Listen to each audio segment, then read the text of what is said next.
नमस्कार दोस्तों। पैसे के लिए इंसान क्या नहीं कर सकता है, कुछ भी करने को तैयार हो जाता है। उसी से इंगित करती है कहानी। 25 वर्षीय मैकेनिकल इंजीनियर अनमोल खुशी से उछलता हुआ जैसे ही घर के भीतर दाखिल हुआ, माँ माँ कहते हुए अपनी बूढ़ी माँ के गले से लिपट गया। आज उसकी प्रसन्नता 7वें आसमान पर थी। उसकी यूं चहकती हुई आवाज सुनकर वृद्ध माता पिता के चेहरे पर भी खुशियां छा गई। अन्नू, आज तू बड़ा खुश नजर आ रहा बेटा, बताना क्या हुआ? बेटे की खुशी देख माँ फूले नहीं समा रही थी। अरे माँ, आपसे बता नहीं सकता कि आज मैं कितना खुश हूँ। वह तो देख ही रहा है अन्नू, हमें भी तो बताओ आखिर बात क्या है, हम भी तो जाने। अनमोल के बूढ़े पिता जो अब लाठी के सहारे बिना एक कदम भी नहीं चल पाते थे, उन्होंने भी उसकी इसी बेइंतहा खुशी का कारण जानने की कोशिश की। अनमोल तेज कदमों से पिताजी के पास जाकर सोफे पे बैठ गया। कहने लगा, मुझे आशीर्वाद दीजिए पिताजी, मुझे नौकरी मिल गई है। अरे वाह, भगवान तेरा लाख लाख शुक्र है। मैं अभी जाकर मंदिर में दिया जलाती हूँ। माँ ने आंखें बंद की और ईश्वर को धन्यवाद दिया और पूजा घर में चली गई। पिताजी की बूढ़ी आंखें भी खुशी की चमक साफ दिखाई दे रही थी। लेकिन पिताजी, मेरी नौकरी यहाँ नहीं विदेश में लगी है और 1 महीने के भीतर ही मुझे ज्वाइन करना है। तो इसमें क्या समस्या है नू?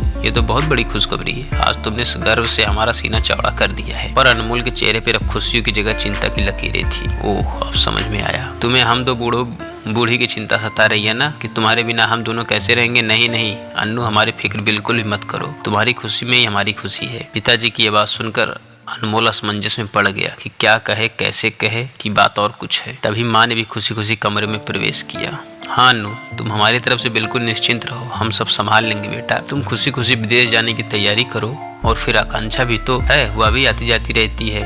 माँ ने भी अपनी बात कहते हुए अनमोल को निश्चिंत रहने की सलाह दी। पर माँ, बात वह नहीं है जो आप समझ रही हैं। अनमोल के चेहरे की रौनक अचानक से गायब हो गई।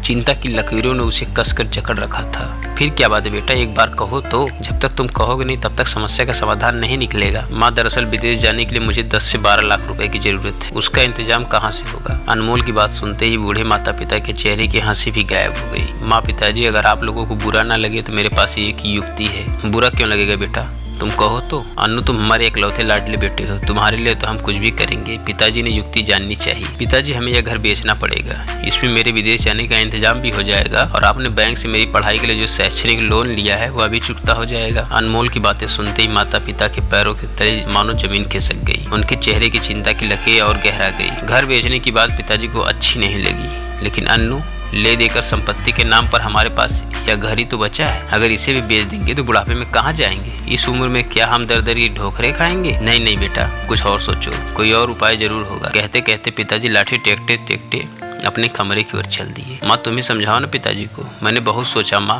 पर हमारे पास इसके अलावा दूसरा और कोई चारा नहीं। अब इतनी जल्दी कहीं से लोन भी तो नहीं मिलेगा। माँ, क्या तुम नहीं चाहती कि मेरा भविष्य उज्जवल हो? अनमोल की बात सुनकर माँ अनमोल के सुनहरे भविष्य के सपने सजाने लगी। घर में नीरवता छाई हुई थी। माँ को कुछ समझ नहीं आ रहा था। अनमोल माँ के बोलने का इंतजार कर रहा था। कुछ मिनटों के बाद माँ का मौन टूटा। उन्होंने चिंता जाहिर करते हुए अपनी बात रखी। लेकिन अन्नू, इतनी जल्दी घर के लिए खरीदार भी तो नहीं मिलेगा। खरीदार की तुम उसकी फिक्र मत करो माँ, मैंने सब बंदोबस्त कर लिया है। हमारे मकान को खरीदार मिल गया है। दलाल और खरीदार दोनों बस आते ही होंगे। और वैसे भी माँ, आप ही तो कहती है ना कि आप लोगों के बाद यह घर मेरा ही है, तो देखो अब मेरे ही काम आ रहा है। अनमोल बोल ही रहा था कि किसी ने दरवाजे पर दस्तक दी। उन्हें देखते ही अनमोल के चेहरे पर फिर से मुस्कान पसर गई। लो माँ, वे लोग आ भी गए। अनमोल ने उनसे कुछ बातें की और पेपर कलम लाकर माँ को थमाते हुए कहा, माँ, मेरी अच्छी माँ, इस पर दस्तखत कर दो ना। माँ ऐसी परिस्थिति में करती भी क्या। उन्होंने उदास होकर ना जाने क्या सोचते हुए उन कागजों पर दस्तखत कर दिए। माँ की आंखों में दुख और सुख मिश्रित सागर उमड़ रहा था, जो खरीदार के जाते ही अपने बात तोड़कर बह निकला। अनमोल ने खुशी खुशी पैसे से भरा सूटकेस लेकर घर में प्रवेश किया तो देखा कि माँ रोए जा रही। माँ, आप चिंता क्यों करती हो? आप दोनों के रहने का इंतजाम मैंने कर दिया है। माँ कुछ समझ नहीं पा रही थी और चकित निगाहों से बेटे अनमोल को ही देखे जा रही। पैसों को सूटकेस अलमारी में संभाल कर रखते हुए अन्नू बोला, माँ,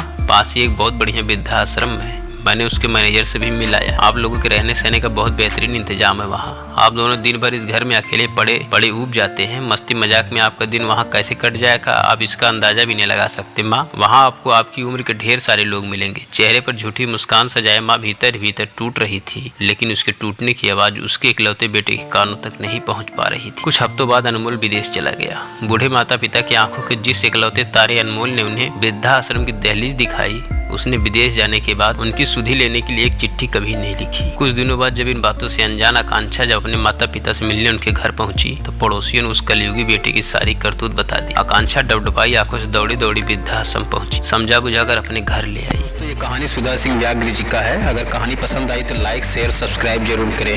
कहानी सुनने के लिए आपका बहुत बहुत धन्यवाद।